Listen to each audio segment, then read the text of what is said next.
Hi, how's it going? Where are you from? I'm from England. What's one aspect about your life in Korea, anything you experience on a daily basis, that you want to take back with you to the UK, to England? It could be food, it could be cultural. No one says anything really mean to your face. In Korea? Yeah, so if I'm wearing something like really outlandish or that's different in style, no one says anything, and it's just like everyone just goes about their day. I might receive more looks than normal, but no one says anything. Yeah. And in the UK, if you go out wearing clothes that are more expression of your style, Yeah. or more like Take a risk. Yeah, you take a risk fashion-wise. Almost guaranteed, someone will have something not very nice to say to your face. Directly. In the UK, for wearing clothes that are different, I've been yelled at, I've been heckled, I've been spat on. Wow. Pretty extreme. Yeah, it's not nice when someone goes out of their way to comment negatively on something that you're wearing. Yeah, that's lame. Yeah, it is. But in Korea, like, there are so many different sub-styles that no one really says anything. And it's very, very nice. It's That is really cool. kind of like this. You could wear a costume in the subway and people would just be like, People would just be like, but they wouldn't say anything. Yeah. that's not usual, but I'm not going to say anything to your face. They might say something to like the person that they're with, but they're not going to say it to your face. And I found that most of the negative comments from clothing or the negative looks that I've received here for things that I've been wearing or things that I've been doing have been from other foreigners. That's powerful. All right. Thank you so much.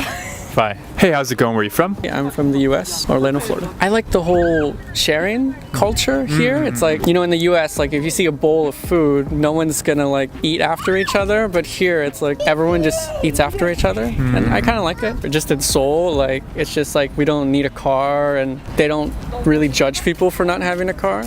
But like in the US, you know, if we don't have a car, it's like people will definitely judge us, you know, and here it's like, it's just very normal. What's the judgment? It's like maybe they think like, oh, he doesn't have a job already, or he can't afford a car. Not successful. Yeah, not successful. But here, people just expect you not to have a car because it's more convenient just to use the subway. Yeah. Thank you so much. Hi, how's it going? Where are you from? I'm doing good. I'm from Russia.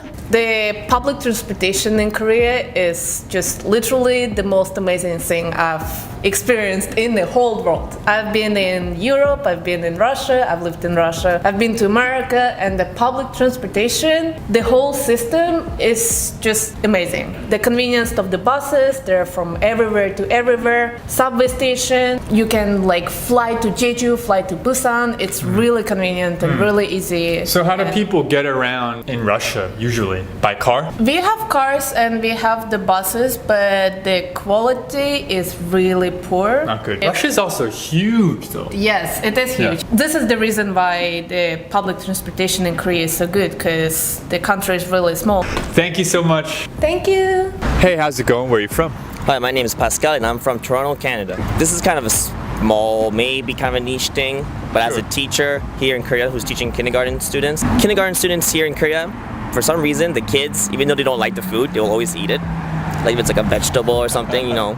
Me growing up in Canada and all my friends, we see like, I don't know, broccoli, we're like, no, we refuse it. I used to dig holes in the plant pot to hide my vegetables.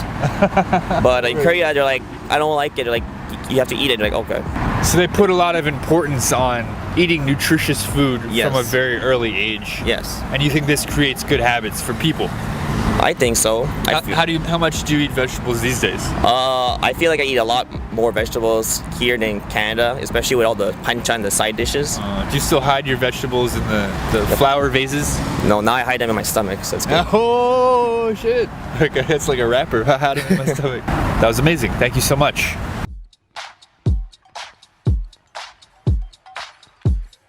So we're talking about Parasite today, the movie that's on everyone's minds. I saw the movie 2 times now.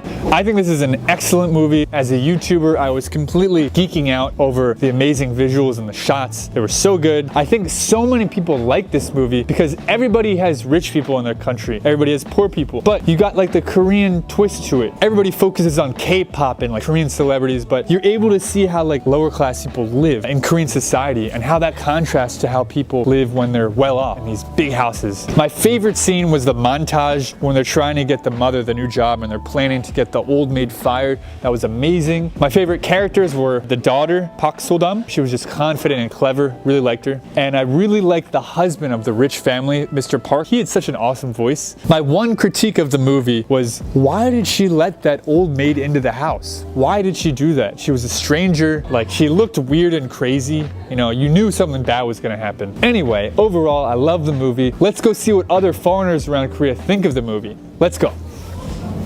Hey, what's going on? Where are you from?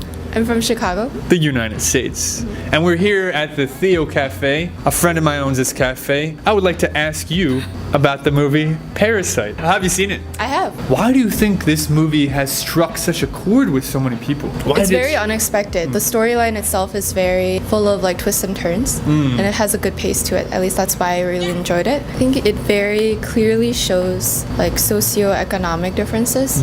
The poor families struggle to kind of like attain that lifestyle that the rich family has. I think struck a chord with people. Right. It's not just an issue in Korea, but everywhere. My favorite scene is when the daughter character is outside the house and she's going over her lie with her brother. You know, she does this thing and like she goes through like the little facts she has to memorize. There's a lot of those facts like I related to. I studied art in Illinois. My name isn't Jessica, but just not? hearing no, Okay. it's not. It was just really surprising to me. Thank you so much. Thank you. Bye. Bye. Hey, where are you from? I'm from the Netherlands. Yeah, this is Mr. Bart here. He runs the YouTube channel I Go Bart. Very good. Definitely check it out. So have you seen the movie Parasite? Definitely. Why do you think Parasite is so popular around the world? I think these days many people all around the world they have a lot of curiosity about Korea. This movie, it's a great movie, shows Korea really well. So you think the movie is feeding a hunger of Korea culture? I think so, yeah. Yeah. I think many people have the image of K-pop, you know, the K-pop music, K-dramas, but there's so much more to Korea, and this movie, that's where they can find some answers. What was your favorite scene in the movie? The moment the family was hiding in the house underneath the table, Yeah. and the couple was starting to have some A little fun time? a lot of fun time, Yeah, yeah. yeah. That was hilarious. And I was watching the movie in the Netherlands in the cinema with only old people, and we're all laughing. What do you think foreigners around the world can learn from Korean society by watching this movie? So many things. You see very well the family culture, especially the poor family, how they eat, the etiquette, how they talk to each other, what they eat, things like that. Like the mothers, you know, they care a lot about the education, and that's also a little bit their responsibility within the family, and the man is earning the money. I think there's a social misconnection between parents and children. They concern so much about education that it looks like they don't really know much about their personal life or who they really are. Especially the rich mother. Oh yeah, especially her, yeah. Yeah, not so much in the poor family, that was much better there. Yeah, they're much closer. Very close. Much closer emotionally, and they knew each other more. No secrets. Yeah. Yeah, and I felt that the teenage girl, she had a lot of secrets. So the Yeah. mother didn't know that she was dating her homeschool teacher, for Right, example. right. I mean, like I said, there are many things that show Korean society really well, but it's not that everyone is like that. It's not really the truth always. Now, after watching the movie, don't tell your friends like, you know that all mothers in Korea, they only focus on education. Maybe there are some, but not everyone. That's true. Very Yeah. true. Everybody's different. Who was your favorite character? The Ajosi, the father. Father. Yeah, he was great. Great actor, and I really loved his character. I could trust him. He always had something positive to say. It's like the family comes first type. His son is not very, like he didn't achieve a lot of things, but whenever he achieved something, even though it was a crime, he's like, good job, man. 자랑스러워요. Anything you didn't like about the movie?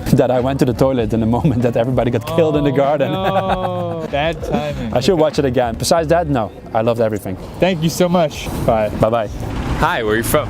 I'm from the US, New York. So have you seen or heard of Parasite, the movie? Yes, I have actually just last night. Oh. I went to see it. What was your favorite scene?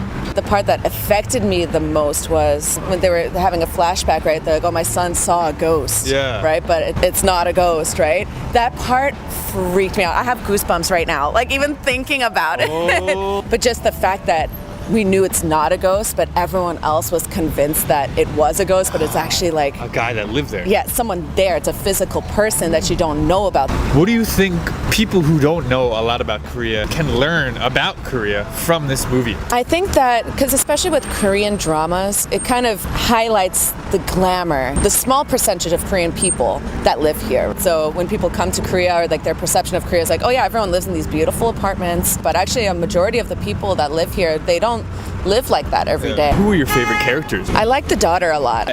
Yeah, really bad. Like she's just willing to do what she needs to do to get the job done. In the movie, she had to like act like she was like an art therapist, right? So I don't like the fraud part of it all, but like the fact that she's able to kind of adjust. That was really fun to see, actually. Thank you. Bye. Bye. So where are you from? Well, I'm half Brazilian, half English. So my mom's Brazilian, my dad's from England. I was born in Brazil. Until what age were you there? I was in Brazil till I was 15. I went to a public school and a private school in Brazil. What is the English education like in Brazil? It's horrible. It's absolutely horrible. Not good. In public schools especially, the education is not useful. It's for university entrance exams. Why is it so bad? So when you're learning for the exam, there's no speaking part in it. It's only how to read and write and the grammar. The grammar is very important. Very similar to Korea, actually. Yeah, it is very similar. It's very similar to China, Korea. It's almost exactly the same as exam system, actually. So many of the people in public schools don't actually even go to university. And so learning a foreign language for them is just not useful. They don't think about leaving Brazil. They can't afford to leave Brazil, so they don't bother learning English or even Spanish. If you can afford private education, you get private education right away. But it's 2 minimum wages, like a normal private school in Brazil, which is ridiculous for 90% of the population. But the 10%, they get private education, and then their language skills ends up being very good. So you lived in Brazil till 15, and at that point, how was your English? Because I also went to private school, my English was fluent, but I wasn't a native speaker by any means. Thank you so much. You're welcome. Where are you from? Israel. So how is the English education in Israel? So basically, we learn it at school. You start up when you're 3rd grade, goes all the way up to 12th grade. So you also have finals in English. I gotta say, we take it pretty seriously. Your English is really good. Yeah, thank you. When you want to go to university and stuff, you gotta take English classes. Mandatory. What are some things about the Israel English education that are really good? What are they doing right? The best thing they did to me in school was showing us American movies and TV series without translation. Really? That helped so much. They would run the whole classes in English. No Hebrew. The goal is not speaking Hebrew at all. Sometimes they would just give us like tasks, just talk to each other in English. Would give us subjects to discuss about. Thank you so much. Hello. Hi. So where are you from? I'm from Spain. What kind of education did you receive? About English? Yeah. What was the focus? Was it listening, reading, writing? No, for example, speaking we don't do. It's almost like Korean style. Like speaking is a no. Most of it is writing, but it's copying what they teach us. Do many Spanish people speak English well? Yeah. In Europe, it's a must to know English. Really? Yeah, you don't get a job if you don't know. Even though you're saying the English education is really bad in Spain, many Spanish people still can speak English, right? Yeah, that's why everyone, since they are small, they start with private lessons or something. Go to private lessons. Yeah. Interesting. Okay, bye. So where are you from? I'm from Germany, Düsseldorf, Germany. How was English education when you were growing up in school? So the real English education started in 5th grade, and then how old is that? 10, I think. We did like the grammar stuff, like the basic stuff, but then it's also trying to be interactive with the teachers. So what are some things about your public school English education that really worked well for you? And you have to prepare, like do a short presentation for yourself, like you have to really get involved, and you're not only learning the vocabulary or learning the words, but you actually like have to apply it. So I think that's what helps make you better in English. Do presentations yes, for example, that was always a part. So did your teacher also make you speak only English in class during class time? When we first started, like not really, but then later on it was like completely in English. I think that some Koreans are afraid to speak English, or like to really apply on what they learned in school. So maybe they learned the vocabulary, learned the grammar, but then they're afraid to talk it out loud. So you think there should be more speaking here in Korea, right? Yes, I think that would help. Do you like being in Korea? I enjoy my time here. Cool, man. Thank you so much. Thank you. Where are you from? I'm from the Netherlands. So I was around 11 years old when we first started really getting grammar lessons and more in-depth lessons in English. English. Yeah. Would you say that you received really good English education? I think it was pretty good. In the beginning, we had to learn some words every other week, every 1 or 2 weeks. We would get a small test on it. And, once you get better and later on in the years in high school, we would watch TED Talks a lot. My teacher was very a fan of TED Talks. We were definitely encouraged to step out of our comfort zone and talk a lot in class and do presentations as well. Yeah. I feel like in Korea, they definitely do learn a lot about vocabulary and reading and writing, but not so much speaking. Yeah, right. I have a couple of classes here in Korea with a lot of Koreans, and their presentation style is like they have their notes and they just kind of read it out. And I think their vocabulary and even their pronunciation is pretty good. Yeah, okay. But it's not, they don't really speak very comfortably by themselves without the paper, and that's kind of a shame because I do think they could do it, and the pronunciation is like good. I can definitely follow what they're saying, so yeah. So more speaking practice would be helpful to a lot of people Yeah, here. I think so, definitely. Okay. All right, Okay, bye-bye. bye.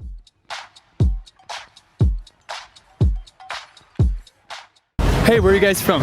Croatia, Hong Kong. I'm from Singapore. So when coming to Korea, do you have any habits that kind of shocked your Korean friends? Like, I think skirts are fine, but when I wear an open top, it's like a bit, ooh. I get like looks on the subway. Oh, really? And is that okay where you're from? Yeah. In Croatia, everyone's very open. So has your habit of wearing clothing changed? Oh yeah, a lot. Like, I brought a lot of tank tops here, and I don't wear them at all. I have like 2 shirts that I wear. So yeah. Now she puts on a shirt. Yeah, now I actually put on a Now shirt. you come to my schedule and puts on shirt. Yeah. I don't feel like I have any. It's pretty similar. Is Hong Kong culture similar to Korean? Pretty much. Yeah, like cultural wise. More similar than the US, probably. Yeah. I'm surprised that you can eat on the trains in Korea, but in Singapore you can't do that at all. You can't bring food onto the train. And then they do. I haven't seen anyone And you eating. can bring pets onto the train as well. Oh yeah, that's true. Pets? Yeah, pets. Like dogs and cats? But that kind of stuff is not normal in Singapore? Yeah, it's not. But that is what shocked you, right? Yeah. How did you shock them? Oh, smart. Right? Yeah, I like that answer. I don't think I shocked them. You didn't shock anyone. Yeah, I didn't shock anyone. Thank you so much. Hi, where are you guys from? Ohio, USA. Tipping. Tipping. Big time. Oh, you tried to tip here? Yep. Not here at the festival. We've learned by at this point. But when we first got here, tried to give our money. Like where? At the restaurant or where? Restaurant, haircuts. It's like, hey, thanks for a nice haircut. You know, it's like, what are you doing? Ah, they were shocked by that. Yes. Yeah. So now, after living here, do you prefer not tipping, or do you kind of like the tipping culture? I kind of like the tipping culture, but at the same time, it's kind of like, hey, you know, thank you for a good job. Like, oh, no. If they say no, you know, that's okay. Yeah. But if they take it, I'm like, hey, yeah, cool. Oh, so you like tipping? Yeah. Makes you feel good. I used to do that kind of service in the past, so I can understand where they need that money. I would agree. It's nice that the money is built into their pay. You know, they don't have to survive off of tips like you do in the States. But at the same point, I also want to be able to give them money for a really good service. So it's conflicting. All right, thank you so much. Yes, thank you. Hi, where are you guys from? Arizona, Alabama, the United States. And we say hi to everybody. So anytime we run across someone, we want to wave to them or say hi. And of course, they look at us like, "What are you doing?" And so I have to get used to not being as open and to people I don't know. Right. Where I don't meet a stranger, so that's the difference.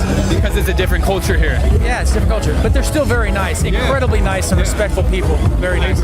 So where you're from, is that a common thing to do, to just say, hey, everybody, or like? All the time, everywhere you go, yeah. If you don't do that where you're from, is it rude? I wouldn't say it's rude, but people will think that you're just not paying attention. You're kind of out of it, you know. So you have 2 modes. You have American mode and Korean mode? Well, not really. I'm kind of I'm on fusion, so I'm trying to introduce my style with their style. Hopefully it works out. Thank you so much. Thank you. Bye. 안녕하세요. 어디서 왔어요? 안녕하세요. 저는 스페인에서 왔습니다. I think one of the biggest things is that I have very big gestures. I make very, very big gestures, and also I am very touchy. Like I touch and we're friends, by the way. Yeah. Yes, I have a husband. She's not a random person. Yeah. No. But I touch friends and family, and sometimes when I try to be close to you, when I try to tine, I also touch a little bit, not much. But nothing inappropriate, but like I'm very. Nobody's butt, right? Not touching any butts? My husband's. Your husband gets attacked a lot? Yes. But so do I, so. Okay, you get the revenge. That's yes. Okay. Your Korean friends were kind of shocked at this at first, right? Yeah, they were a little bit shocked about that, and also about my face expressions, because I have like very wide face expressions. Is that a Lara thing or is that a Spanish thing? No, that's a Lara thing. The face expression is just like a Lara thing. The wide expressions are more like a Spanish thing. We are very like expressive with our hands. Oh, yeah. Very rico, que rico. But the face thing is just me. I'm just weird. You're just born weird. I'm just born it's a weird child. It's okay. Me too. I'm weird too. Thank you so much. No problems. Bye. Hi, where are you guys from? From Brooklyn, New York. All right. I'm from New Jersey. All right, American boys. I'm Hispanic, so in our culture, we like do the cheek-to-cheek kiss to greet people. And here, I didn't realize that. I'm just like trying. People are like, "Oh no," and I'm like, "Oh wait, I'm sorry." They're really shocked. Yeah, it was just like one thing that I'm like, "Wait, this isn't normal here." But yeah, I learned pretty quick. Yeah. The other thing is kind of Brooklyn, the bro hug. Oh yeah.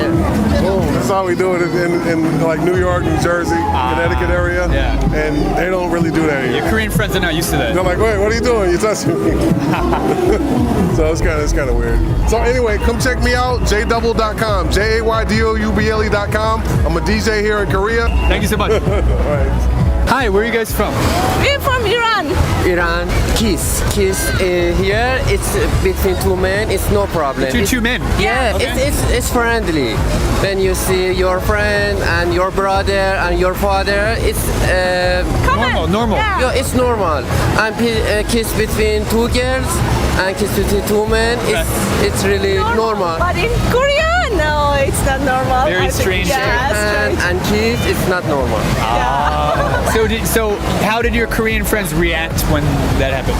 When they saw this thing so strange and said, "What? What did you do?" Thank you so much. Thank you. Bye.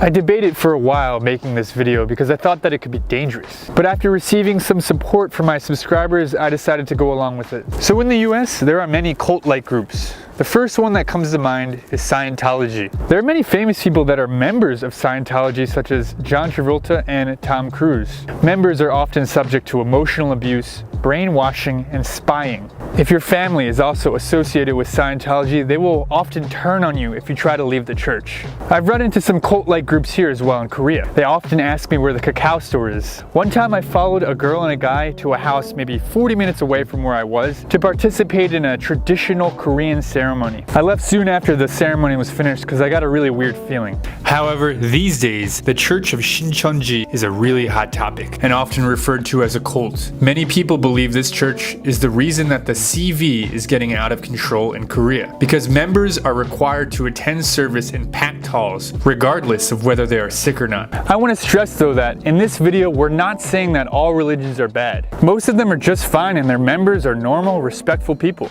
It's the ones that go too far and don't respect others that are the problem. So let's see what people around the world have to say about this topic. Let's go. Hey, what's going on? Where are you from? I'm from Victoria, Canada. Nice to meet you. Yeah, in Korea, I definitely had an experience with cults. Yeah. Just walking down the street, they'll often say like, "Do you have Korean heritage?" So they ask you, do you have Korean heritage? Yeah. Because you actually are half Korean, right? That's right. They look at you or listen to you or look at your style and they pick something out that they think would connect to you. I've kind of entertained it a little bit, just trying to see what it's all about, especially when I first got here. Like that psychology test on paper. Draw a house, draw a tree. I actually got this one on video. Yeah, they made you draw a house and did this psychology test with you, right?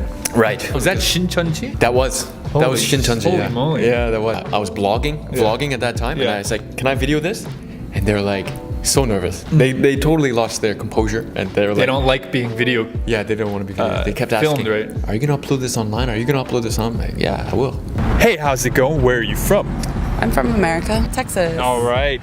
I know people, a lot of like foreigners and Koreans too, who have had experiences with them. Yeah. I mean, I've only had a few. Usually it happens like in like Hongdae or Gangnam, places like that, where crowded places. Yeah, and they never come up alone. Usually they're always with someone. It's always a girl and a guy, right? I've had 2 girls before. Girl or girl guy? Yeah. Right. 2 guys is too scary, I think. Right? Yeah, They have a probably. strategy. They have a science. Yeah. They do, Yeah. and they know what they're doing. They do. I've What do had- they ask you?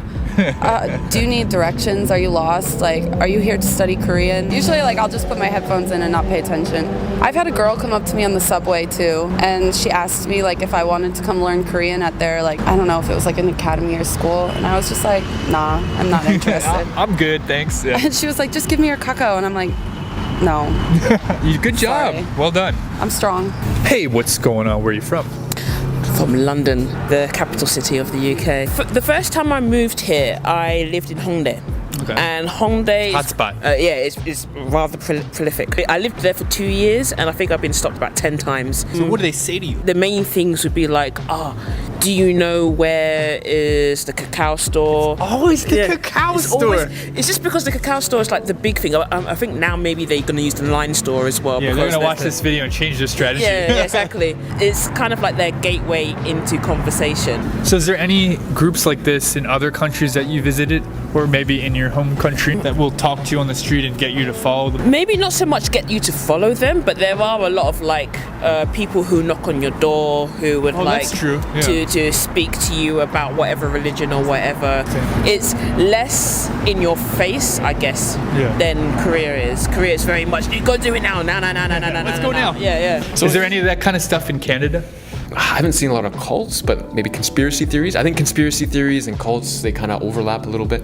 So what do you think they want? You think it's just all about money? You think it's about power? You think there's some more nefarious kind of intention there? I think money is a part, but I think that a lot of them thoroughly believe what they're told, and they want other people to join and become part of that. Yeah. But definitely money. I know they thrive off of donations from their members. So like a pyramid scheme almost. yeah, similar. I think there's a lot of deception from the top all the way down to everybody. But I think there's a lot of belief in there. Yeah. It's So you think they're really brainwashed? I think so. So if you try to change someone's mind who is in a cult, they feel the same way about you as you do about them, right? Yeah. Right? So you're trying to say, you get out of the cult, and then they're just thinking, oh, you're gonna join the cult. According Let us save you. Yeah, exactly. It's too simplistic to say that it's a money thing, but I feel like it's more of like a status thing to say, look, we've got these foreigners, that means we are multinational. So if foreigners trust us, why can't other Koreans trust us? Kind of thing, yeah. Very frustrating. That is something that could have been helped.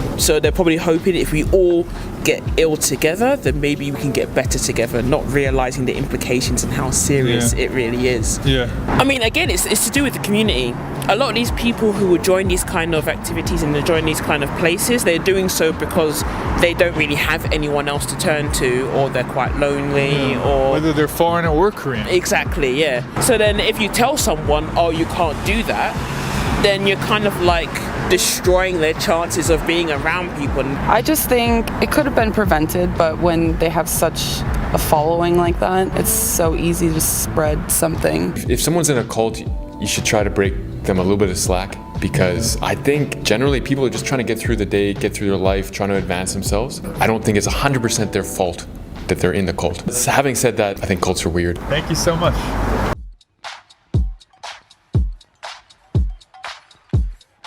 So basically, I know that it's very difficult to find a job here in Korea, and that it's very difficult to live with the wages that they pay, because even some jobs don't pay that much. Not only that, once you go into a company, there's like a big hierarchy within the company. It's very difficult even once you get into the company. Like, you're still not free, I guess. You're even more tied down, and not by one person, like everybody above you. And not even that, like if it's a small company or a medium-sized company, like they even mistreat the workers sometime. Take advantage of them. Yeah, they take advantage. Like 열정 pay, you know that? I know. Like usually, like they say it starts at 9 a.m. and you finish at 6. Never. No, never. They tell you get there by 8, 7:30. I've seen people been there at 6 a.m. The ending time is 6 p.m. No, we have to stay overtime. Yagen, the famous Yagen, and it's usually until like 8 p.m. or 9 p.m. This is is for the small and medium companies. Nowadays, I think the bigger companies are getting forced by the law. More regulations. Exactly. That's a good thing. Yeah. It's a good thing. Another reason why they mentioned the Haejeong is like since you're a kid, like Koreans, like they go to the Hagwons, like they study all day, all night. I heard like there's this like a famous thing that the parents say to the kids: if you sleep more than 4 hours, you're not gonna be able to go to a good university, and if you don't go to a good university, you can't go to a good work, like a work area. I think that a lot of the kids feel exploited. Also, like they can't have a real good childhood. Stemming from that is like the high suicide rates here in Korea that have been very in the public eye nowadays. It's very famous with K-pop. K-pop now. That's the most recent ones. Kuhara. Yeah. And then before that was Sully, and then before was Younghyun from SHINee. So I think it's like a chain reaction. It's very hard to get a good wage in Korea and live with it. Yeah. So that's why a lot of young people, like most of my Korean friends, all want to leave Korea because it is hell. That's what they say. Thank you, Javier. You're welcome. Yeah.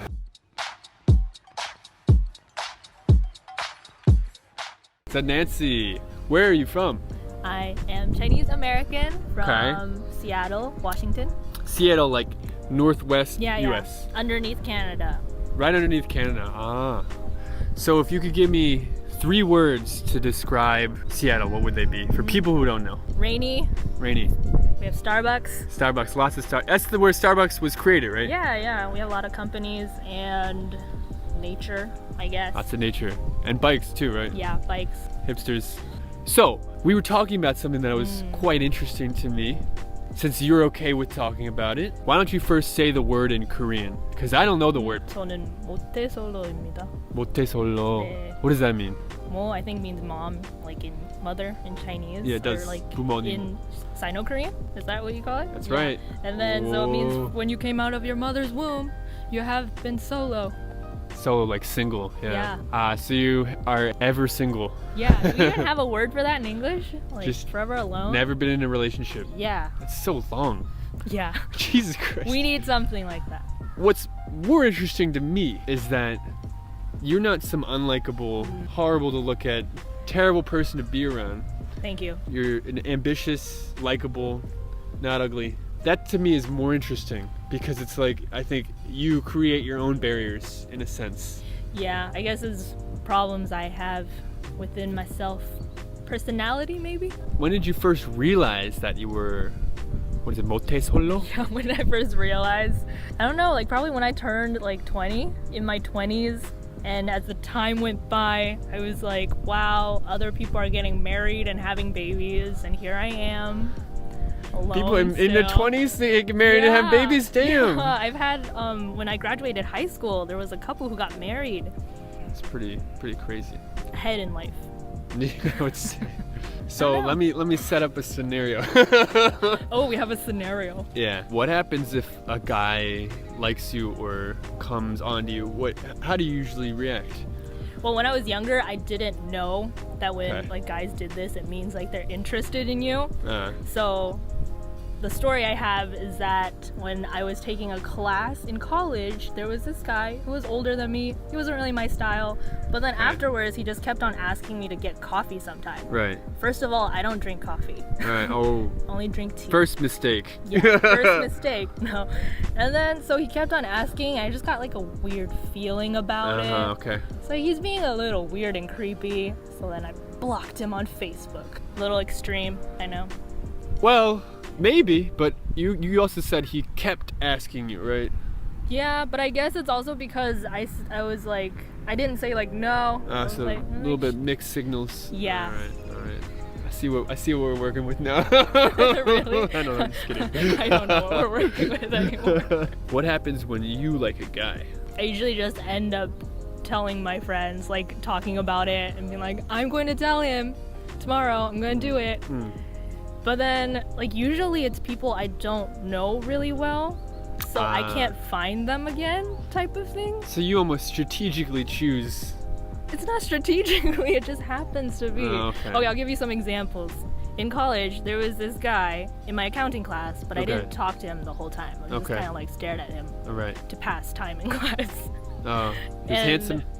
Yeah, I guess so. Now he's not, but back then checked up on him. Yeah. But then he had a YouTube channel too, so I was like, oh, that's interesting. I didn't know that before.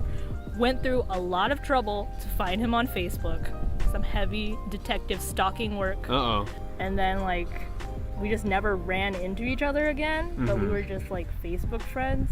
So that made it kind of awkward and inconvenient. So, in other words, nothing really happened. Nothing really became of it. Yeah. Yeah. So, when a guy likes you, you cut it off. If I don't like them. Yeah. If you don't like him. If you like a guy, you don't take... Yeah, you don't take enough action. Yeah. It's mostly, like you're saying, in your head. You create a fantasy. Yeah, pretty much. Yeah. And I watch a lot of Korean dramas, so. That's always Maybe bad. I Disney's should also bad. That's Disney. Banned now. Disney, yeah, banned. First step, stop watching Korean dramas. Yeah, and those kind of things. And Disney. So, are there any positives to being perma-single? Perma-single, that should be the new word. Yeah, I guess the positive side is that you have a lot of freedom. You can meet whoever you want, do whatever you want. Okay, that is good. Good for traveling. Yeah. And the cons? The bad side is you're just lonely all the time. 아이고. Yeah, when you see couples, especially in Korea, there's like couples. Yeah, I think that's when it hits you the hardest, when you see other couples having fun. And you're like, damn, that looks awesome. Yeah. I wish I had that. Yeah. If you could give advice to yourself, tell yourself what you think you need to hear, what would that be? I would tell myself to not think like really traditionally. Since I'm Asian, I always thought like guys should show action first, you know, those kind of things, like take initiative, and you shouldn't date in high school and all those kind of things. I'd be like, screw them, just go out more, try more things. You don't even need to drink, like you can go out and have a Sprite. Yeah, like it looks like alcohol. Yeah. I don't drink alcohol, by the way. A lot of people are surprised. Interesting. Yeah, it's a hard country to be in, I think. Yeah, it is. Drinking culture is very prevalent. I'm from west coast of Canada. First two obvious out of the way is I love my wife. Is she Korean?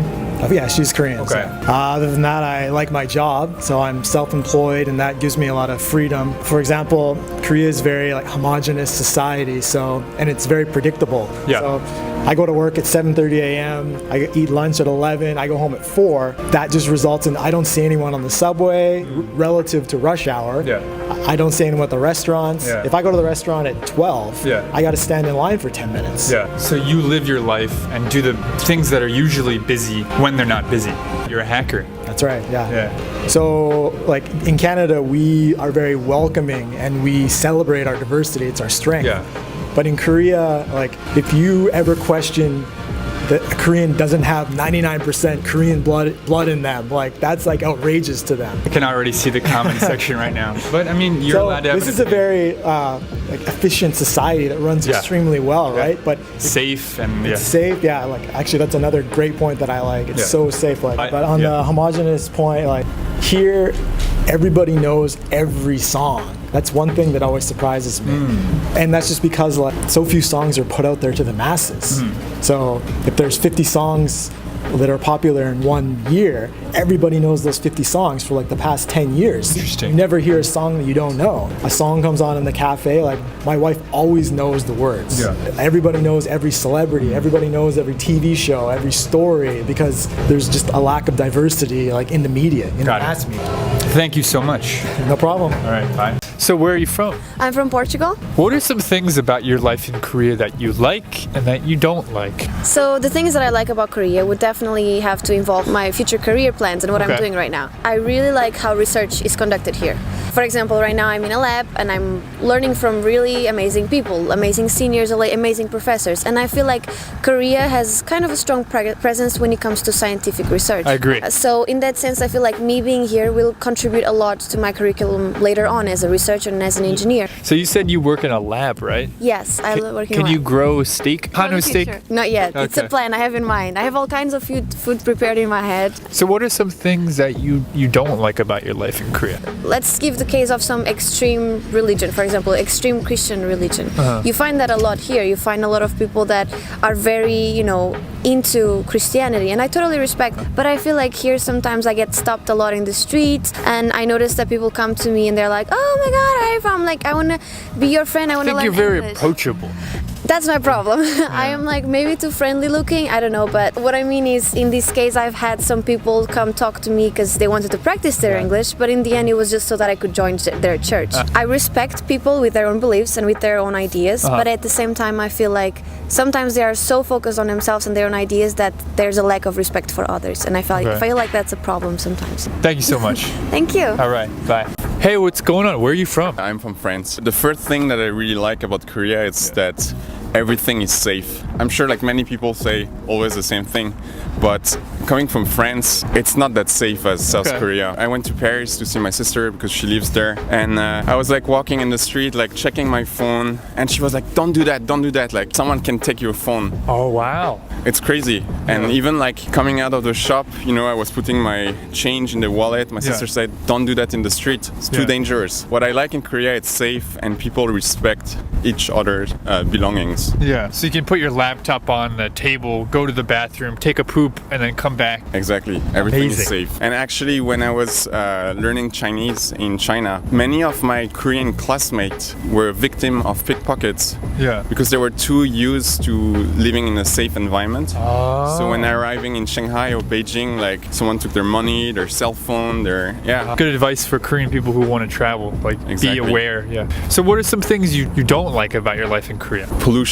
I mean, it's really polluted on certain days. One thing that I always hear my Korean friends or colleagues saying, oh, this is because of China. Yes and no. I really care about the environment. Yeah. And 2017, the Korean government did a research on the air pollution in Korea. Yeah. And they found out that 52% of the particle dust, the fine dust, comes from South Korea. 3 reasons is factories, coal power plants, and cars. Thank you so much.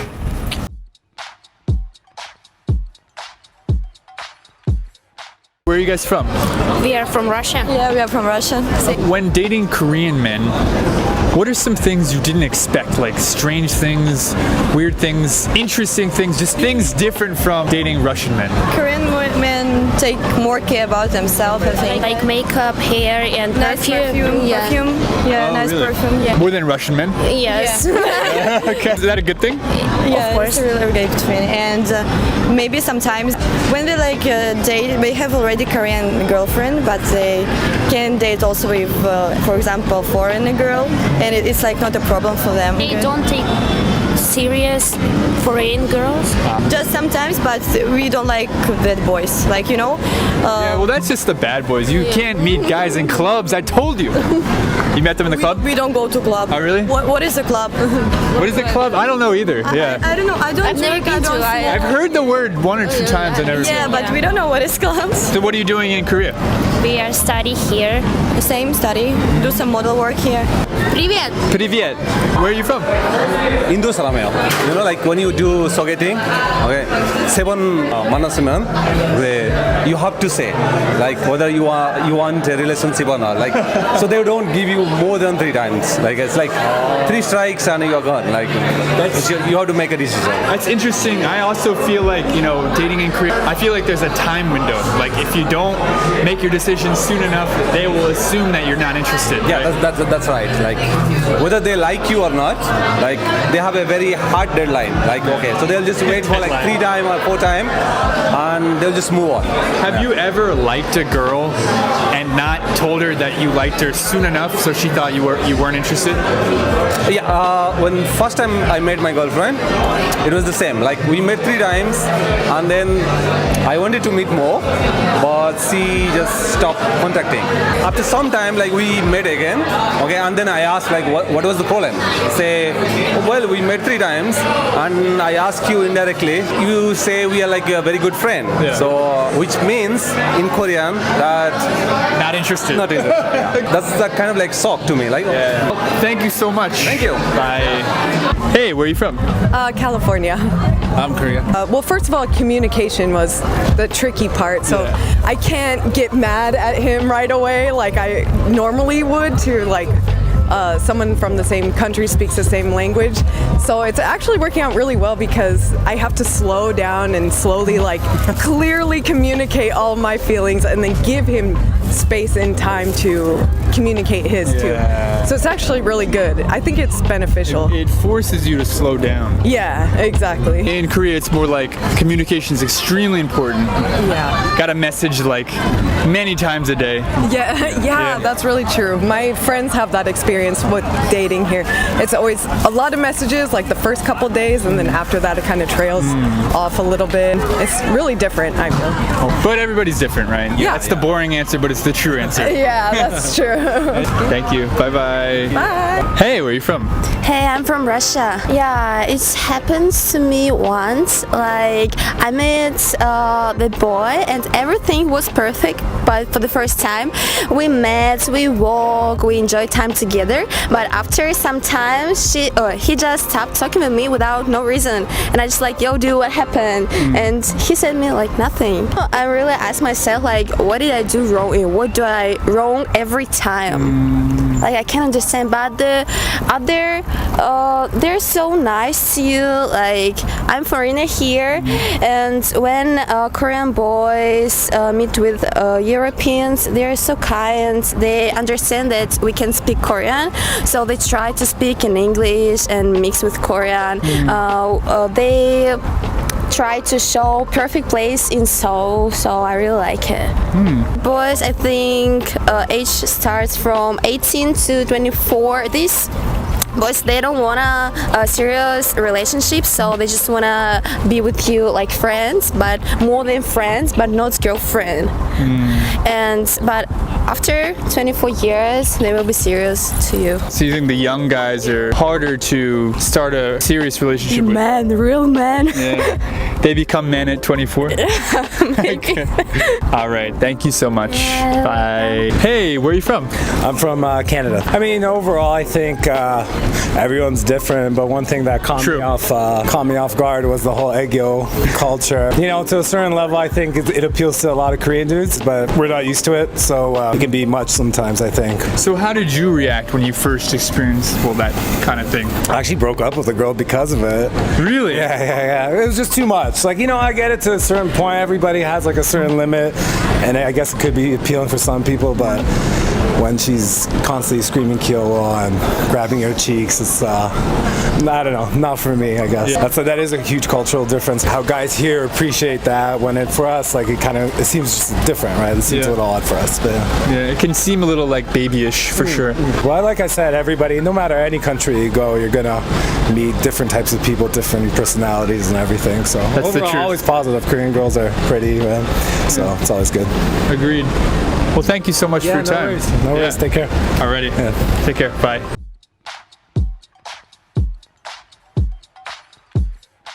So this is part 2 to part 1 of the dating kind of topic that we're doing. This is Chelsea Speak 3. Go to her channel, Chelsea Speak 3. I will link it below. And you can see what we talked about, like online dating and dating apps in Korea and how that social scene is and has changed and all that fun stuff. Right on. But Chelsea, when I say like sex and Korea and relationships, what's the first thing you think of? The stereotypical view of relationships and sex in Korea, in your opinion? The word that comes to mind when I think of Korea in general is still conservative. Right. Like when I first got here 5 years ago, it was very much still a no sex before marriage. You only dated within your social circle. When it came to foreigners, like you could date a foreigner, but you would still probably end up having social pressure from your parents or from your friends to date and marry a Korean person. Yeah. And I think in general, sexuality was very far below the surface. If you were participating in anything that was non-traditional, you certainly never talked about it outside of the bedroom. So that's really interesting. In my opinion, I think we're experiencing a slow change now. And it's steady though. I think women and men are feeling less pressure to be in a relationship. They're feeling more free to kind of explore their sexuality, to explore whatever they like. People are finding their preferences. They're finding what they like. They're finding the type of guy, the type of girl they like. Whether that be through a dating app, meeting someone in a bar, or just being single and kind of having like a one-night stand here and there, that's all leading towards the point of self-actualization. We're getting more of a population, in my opinion, of 20-year-olds and 30-year-olds who know themselves more. They know what they like in a relationship. They know what they like sexually, and they've had a lot of good experience.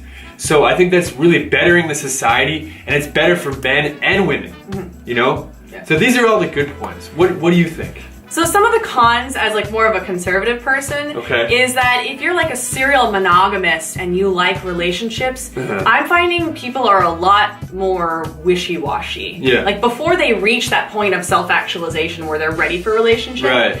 because they have access to dating apps, because it's a lot easier to hook up with somebody, it's harder for them to commit to somebody. You know, why? I'm in my 20s, I'm a stud, I can do whatever. Why do I want to have a boyfriend when I can get whatever on the side every single night with a new person and it's a fun experience? Yeah. So people are also a lot less likely to have that conversation with you of, I'm serious, I want to be in a committed relationship. And I think it also makes it a lot easier to cheat on somebody because like you're just so tempted. It's not even their fault necessarily, but like it's so easy to download that app, make a profile, and just go to swipe. the bar. Yeah. It's just easy to meet people these days, yeah. Yeah, and because so many people are having these casual relationships, you have to be really careful about being safe. Yeah. Because you could end up bringing home something that will stay even after the girl or guy has left. Yeah. You know what I'm saying? Well put. Well put. But ultimately, like, it's a good thing. Yeah, I think it's a good thing because for me as a guy, I've dated around. I've had casual relationships. I've done a lot of these things, and I'm really thankful for my experience. Now that I'm kind of ready to meet like a nice girl, I would rather have a girl who's also had a lot of experience, dating, traveling, just worldly experience. I'm not saying I would just automatically turn down a girl who has had less experience, but I prefer someone who I can talk to who knows themselves in a relationship sexually. You know, I think that's an attractive thing. You know, you might not hear a lot of guys say this. Guys might always say, oh, I want a pure girl. No, I want a girl who knows herself. You know what I mean? I think it leads to a more dynamic relationship. Yeah. Because you're not in the relationship because you feel lonely. You're not in the relationship because you feel social pressure to stay with one person. Right. You're in that relationship because you have been out in the world, you've dated all the wrong people, you learned what you don't like, you dated all the right people, you've learned what you do like, and now you've found one person who has all of those qualities, and you feel content to stay. Right. Because you know that there's no one else out there better than this person. Right. Of course, there's people who can get trapped in the circle of continual dating and sleeping around and whatever for the rest of their life. But I think most people kind of get tired of that, you know? Yeah, eventually At least you burn that's my out. experience. Yeah, eventually you would burn out. And, well, I think if you're dating for the right reasons, which is to learn about yourself and to have emotional maturity, then eventually you reach a point where you're ready completely inside and outside to meet that right person. That's right on. Because for me, it's not necessarily about who you're meeting even, it's about who you're meeting and when you meet them. Yeah. Where you are in your life stage and emotional development and maturity that you're ready to acknowledge, recognize, and accept that relationship when it comes your way. There you go. Well stated. I think we're gonna wrap it up right here. That was a good point. I'm Sean. I'm Chelsea.